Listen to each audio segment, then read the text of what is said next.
Welcome back to a special episode of To The Point. On the day the people of Kashmir have spoken and they've chosen a hunger assembly. Joining me now is the outgoing Chief Minister of the state, Omar Abdullah. Omar Abdullah, your party has ended up with 15 seats of your own and 2 independents who you supported, and that together is far more than the pollsters predicted, even though you may have lost power. Are you reasonably satisfied with the outcome? Well, actually, I'm very satisfied. If you look at where we started from, I mean, I know everybody is taking it as a starting point of 28, but for me, really, the starting point is the parliament elections of this year, where we carried 3 assembly constituencies, and all 3 in Srinagar. Therefore, to go from 3 assembly constituencies 7 months ago to 15 of our own and 2 independents that we've supported, I actually take a lot of satisfaction from that. In fact, if I understand correctly, you have representation, including your independents, in all the 3 regions. The Valley, Jammu, when I say Jammu, I mean the plains of Jammu, and the independent you supported is in Ladakh. So you're one of the few parties that's represented in all 3 of the regions of the state. Well, we're actually one of only 2 parties. The Congress and the National Conference are the only 2 parties with representation in all 3 parts of the state. But another interesting statistic which somebody shared with me is that the National Conference is the only party other than the BJP that has Hindu MLAs. We have 2 Hindu MLAs in the National Conference, and the only other party with Hindu MLAs is the BJP. So if anyone has actually put a check to the sort of polarization that has been attempted and the voting along religious lines, it's the National Conference and no other party. Now, speaking about yourself, you won Birwa, but you lost Sonawar. Was that what you were expecting? I should add, for the sake of the audience, that going by the parliamentary results, your party was in 3rd and 4th position in those constituencies. So to even win one of them is actually quite a feat after May. Well, yeah, I knew Sonawar was going to be tough. I'll be honest with you, I had expected Birwa to be a slightly more comfortable victory, but chaliye. Even one vote is a victory, and therefore I won't grudge myself that. Birwa was a seat that we hadn't won for 12 years, so I stuck my neck out there, and Sonawar was pretty badly hit by the floods. But then it was also a seat that the National Conference had represented 3 times in the past. Therefore we were facing our own internal anti-incumbency there. So both the seats were actually a huge gamble, and fortunately one paid off. You were, in fact, at one point of time trailing in Birwa, and a couple of channels actually announced that you'd lost Birwa. At that point of time, did you think that your political future was finished? Yeah, I was actually weighing my options, and I mean, obviously one of the most serious options I was weighing was to just come out and tell my colleagues that, look, this is it, I'm done. I have no business being in politics, and you guys better go and find somebody else to take you forward. But fortunately, it didn't come to that. Now, when you look back over the last 6 years, what are the events, what are the decisions that to your mind explain the fact that after winning 28 seats in 2008, you've come down to 15 now, as a result of which you're probably going to lose power? How do you explain that slide? I think it's not so much parties. I don't see this as a pro-PDP or a pro-anti-NC or anti-Congress vote. I think what has happened in this election is that people have looked for new faces. And out of 87 seats, actually 69 are new faces. Only 25 odd are repeats. And therefore, possibly the National Conference could have fielded a few more new faces in this election. And maybe that would have helped us. So I don't think there's any one single factor. Yes, 2010 was used against us by the PDP. The Afzal Guru execution was an issue that the PDP tried to highlight in the valley. And obviously the floods was something that was used to good effect by the PDP, particularly in Srinagar. But there really wasn't one overwhelming trend that affected these elections. Now, let's look at the overall result. The PDP is the single largest party, but the BJP is literally just 3 seats behind them. Is this, in your estimation, disappointing for the PDP, whilst good news for the BJP? Well, I think the good news for the BJP is that their strike rate in Jammu has improved significantly. But this election wasn't just about that. Having just won a parliament seat in Ladakh, I'm sure they were expecting to open their account there as well. And to have lost all 4 seats in Ladakh must have been quite a blow to them. And I think they would have definitely liked to have seen some seats come their way in the valley.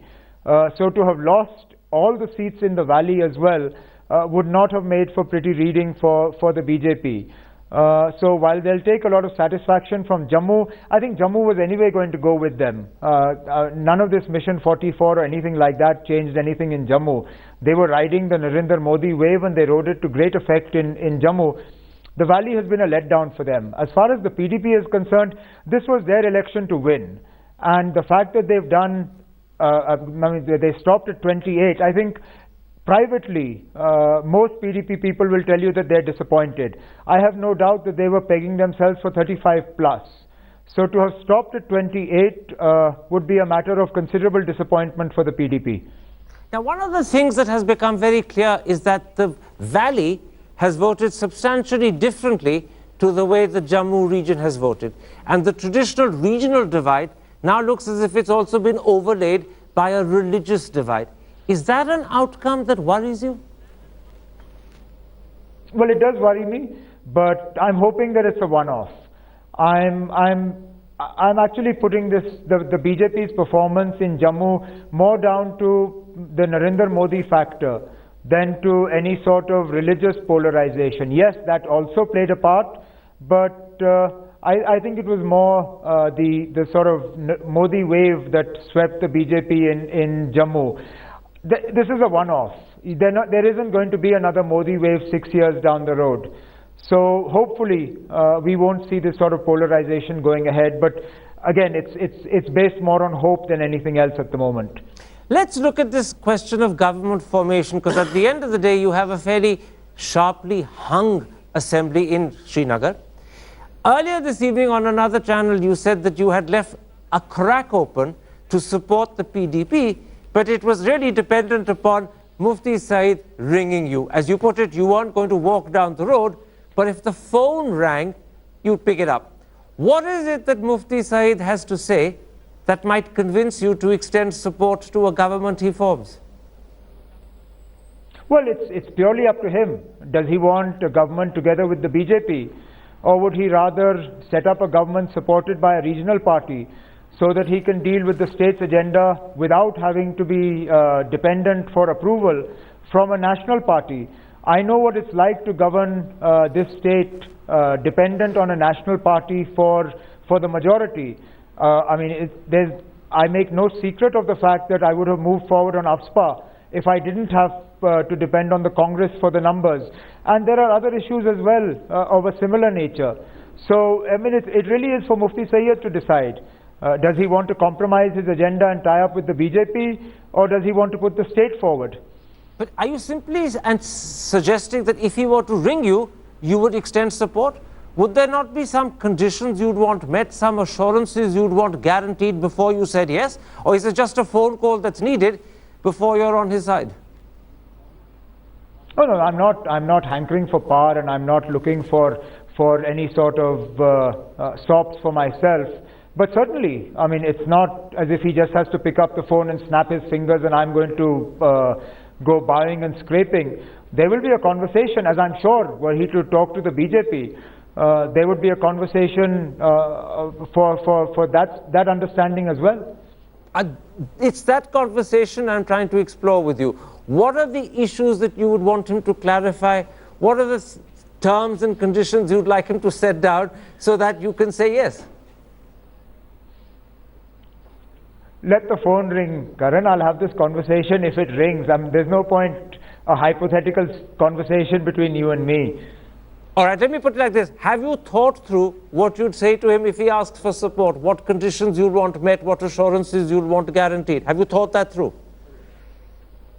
Well, you'd be surprised, but I've actually been thinking about this for about 15 days now. So yeah, I have a fair idea in my mind what I'd like to see happening. Can I ask, why have you been thinking about this for 15 days? Is this something that was actually... Because I pretty much knew which way we were heading. I was very realistic about our chances in this election. I wasn't as pessimistic as the opinion polls would have liked me to be, but I wasn't overly optimistic as well. I knew I was fighting this election with my back to the wall, and therefore, as far as I'm concerned, 15 plus 2 independents is a very respectable show, but I really wasn't expecting to be in a position to stake claim for power at the end of today. But the other important thing that you're saying is that if you were thinking about this for 15 days, then for 15 days you were mentally willing, in theory, to support a PDP government, provided Mr. Saeed was there and willing to give you the assurances that you want, the conditions and terms that you want. For 15 days you've been carefully thinking about this, and that's quite an important thing you're saying. It's not something that you just announced surprisingly this afternoon. I don't make spur of the moment decisions. It's not my nature. I'm a lot more careful about, and I have become even more so over the last 6 years. I don't just come out with random utterances without giving them some thought. So yes, I've actually played out all possible permutations and combinations in my mind over the last 15-20 days. What was it that lay behind your thinking that you could support a PDP government? Are you doing it because you want to make sure Congress doesn't? Are you doing it because you want to keep BJP out? Are you doing it because you believe regional parties getting together is in the best interest of the state rather than a regional party allying with the national party? What's the motivation behind this thinking? I think it's a combination of factors. Having seen what happens to a regional party when it has to tie up with a national party, and I've seen that happen to me over the last 6 years. Look, I have no interest in keeping the Congress or the BJP out. As I said earlier, the onus on government formation rests primarily with the PDP and then with the BJP. I have only 17 MLAs, and therefore, for me to believe that I have the primary responsibility for government formation would be misplaced.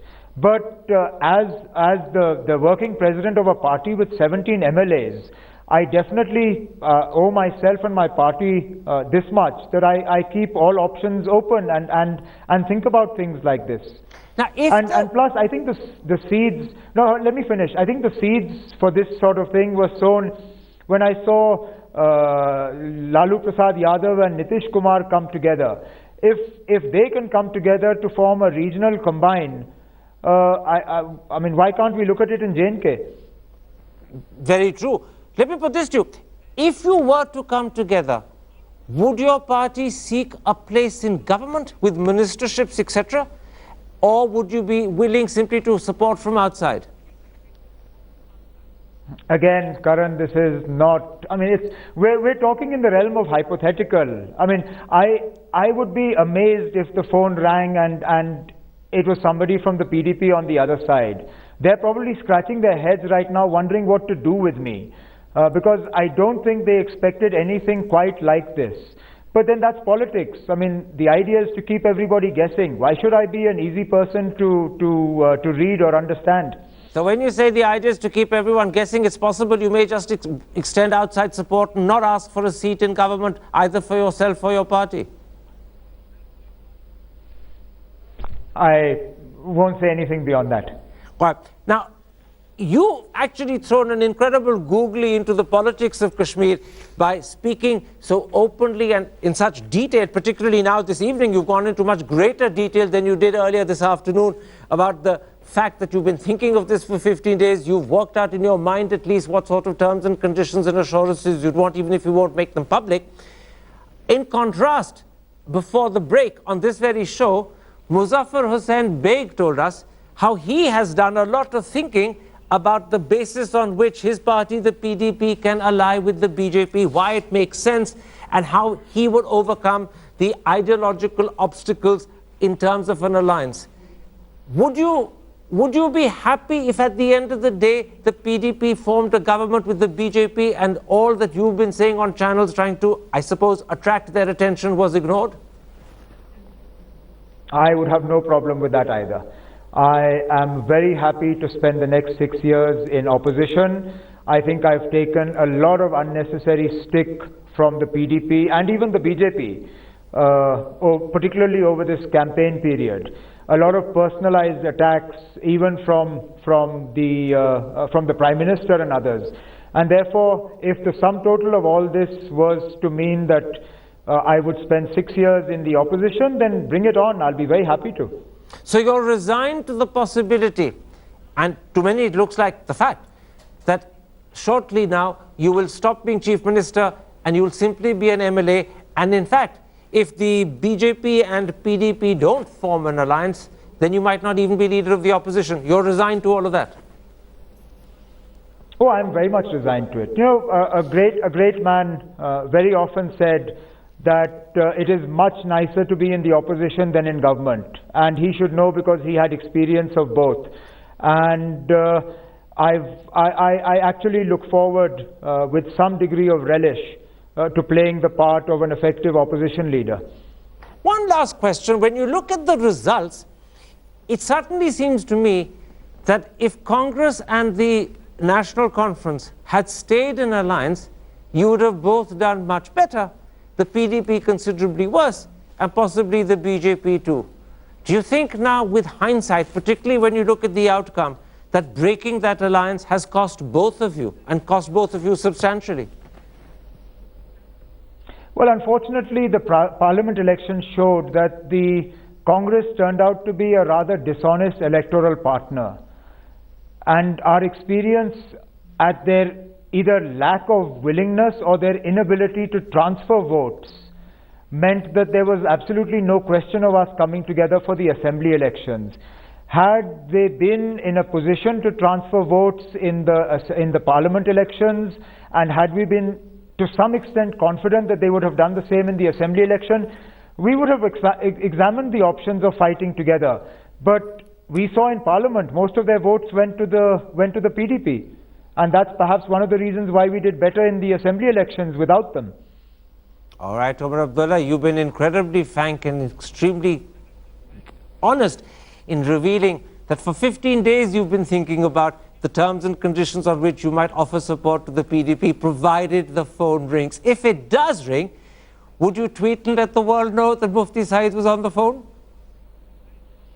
Believe me, I'm going to have a far more closer relationship with Twitter now that I'm out of office than I've had while I was in office, because I took a lot of stick for tweeting as Chief Minister. Somehow it seems to be all right for the PM to do it, but not all right for Chief Ministers to do it.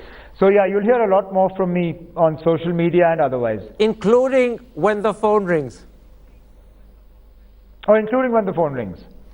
You know, by the way, that there was a very famous... If it rings. If it rings. You know, there was a very famous Cliff Richard song, the words of which were, I keep waiting for the phone to ring, though I know it's all in vain. When you left me, you took everything, but the memories and the pain. You sure you're not leading yourself up the garden path? No, I'll tell you more than that, Karan. This reminds me of the opening episode of Yes Minister, when he's sitting by the phone waiting for a call from 10 Downing Street, and one by one all the ministries are disappearing, and he doesn't know if he's going to become a minister. So... You're waiting too. You don't know whether you're going to be a minister, whether you're going to be an opposition leader. I'm just being a little light-hearted. No, I'm really not waiting. I'm going to go back in. I'm going to find something really nice to watch.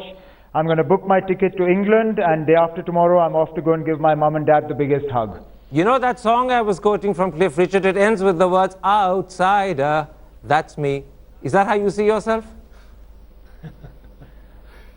Not quite, no. I think I'm very much an insider. Beyond that, really, I don't know what else to say. Omar Abdullah, thank you very much for joining us. My best wishes to your parents. Let them speedily recover from their surgery. Have a terrific Christmas, and see you in the new year. Thanks, Karan. Are you surprised by the openness with which he's revealed that for 15 days he's been thinking of this possibility? He's worked out in his mind the terms and conditions and the assurances he wants, and that if the phone rings, which it may not, but if it does, he's completely ready to tell Mufti Saab, these are the terms on which I'll extend support. Are you surprised by that? I greatly welcome such transparency. And I've been very impressed with both Muzaffar Hussain Beg, with whom I don't quite agree, and with Omar Abdullah, with whom I do agree on a lot of things. But it is impressive that they are so transparent about it. But it's not surprising that they've been thinking about it. I mean, wouldn't you? Obviously, it's necessary for these very big politicians to be considering alternative scenarios.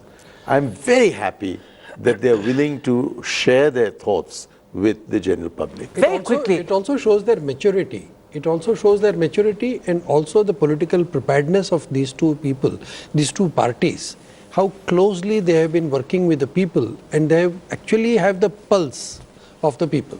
Very, very quickly, because we're running out of time, do you accept the argument that Omar Abdullah was making that it is going to be more in the interests of the state if two regional parties ally and form a government than if a regional party has to bend on a national party? And he was citing his own experience with Congress when he made that point. I think both governments since 2002 have been coalition governments. And I think Omar Abdullah is right in there that it's very difficult to work with the national party there from the Kashmiri perspective. And also PDP, received votes by criticizing the BJP in their, opposition to Article 370 and other things. And I think people of Kashmir would feel very insulting and humiliating if the PDP goes on to, forge alliance with the BJP. So in a sense, Omar Abdullah is reflecting the feelings of the Kashmiri people when he's offering support to the PDP, provided they knock on his door first. Yes. All right, gentlemen. I'm afraid not. Obviously, because you want to be part of that government. No, it's not that. It's not that. It's not that. I think either the Congress or the BJP has to be part of that government in J&K, and on both the counts, both the parties, and there should be a very good relation, balanced relation between the J&K and Delhi. Well, which is of greater and better interest for the Kashmiri people is now an issue that I'm going to have to...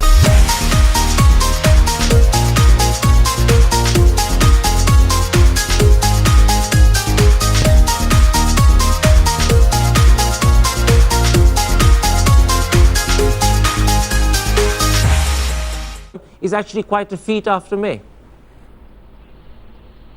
Well, yeah, I knew Sonwar was going to be tough.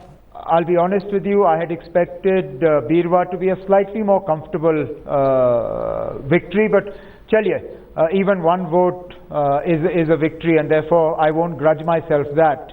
Birwa was a seat that we hadn't won for 12 years, so I stuck my neck out there, and Sonwar was pretty badly hit by the floods. But then it was also a seat that the National Conference had represented 3 times in the past. Therefore, we were facing our own internal anti-incumbency there. So both the seats were actually a huge gamble, and fortunately one paid off. You were, in fact, at one point of time trailing in Birwa. The parliament elections of this year, where we carried 3 assembly constituencies, and all 3 in Srinagar. Therefore, to go from 3 assembly constituencies 7 months ago to 15 of our own and 2 independents that we've supported, I actually take a lot of satisfaction from that.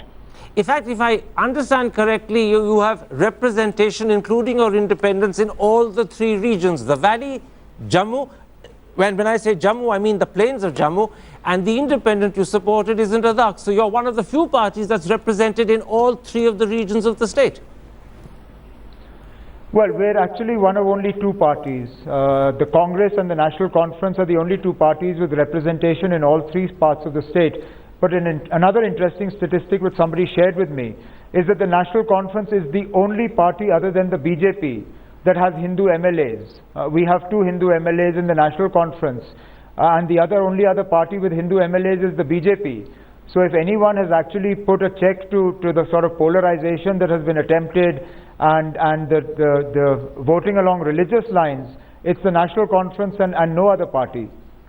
Now, speaking about yourself, you won Birwa, but you lost Sonawar.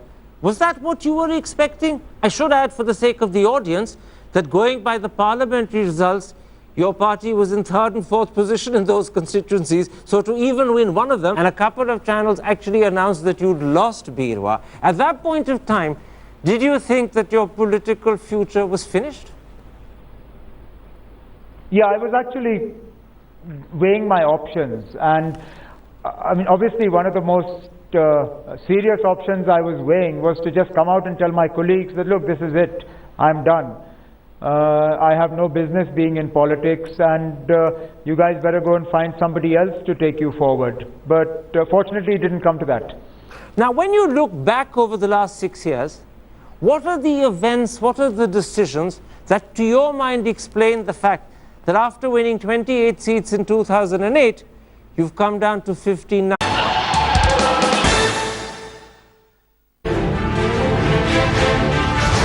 Welcome back to a special episode of To The Point on the day the people of Kashmir have spoken and they've chosen a hunger assembly. Joining me now is the outgoing Chief Minister of the state, Omar Abdullah. Omar Abdullah, your party has ended up with 15 seats of your own and 2 independents who you supported, and that together is far more than the pollsters predicted, even though you may have lost power.